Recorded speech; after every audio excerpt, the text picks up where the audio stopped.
Je m'appelle Yasmine Sali, je suis économiste, chargée d'études sur l'offre de drogue illicite à l'OFDT, l'Observatoire français des drogues et des tendances addictives.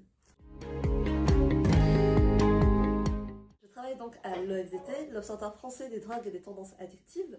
On est un groupement d'intérêt public et on a pour mission d'éclairer le grand public, mais ainsi que les chercheurs, les pouvoirs publics, ainsi que les professionnels sur les questions d'addiction et de drogue. En ce qui concerne les addictions, ça enveloppe les addictions avec ou sans produits, notamment les jeux d'argent et de hasard et les jeux vidéo.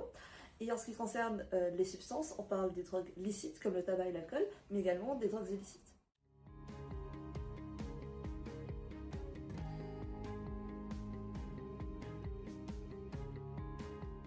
Pour la formation d'aujourd'hui, j'ai fait une présentation sur l'offre de drogues illicites en France et à l'international. En fait, l'intervention avait pour but de donner des éléments de contexte et de compréhension des tendances qui caractérisent ce marché spécial des drogues illicites.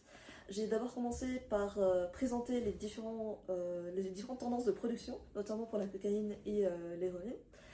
Puis j'ai parlé des routes que empruntent ces substances pour arriver aux destinations finales, aux destinations des pays consommateurs. Puis j'ai présenté les indicateurs de l'offre en France, notamment les données de saisie, teneur en principe actif, ainsi que des prix, qui pour certains produits, notamment pour la cocaïne et les MDMA, pointent vers une augmentation de l'offre de ces produits sur le territoire français.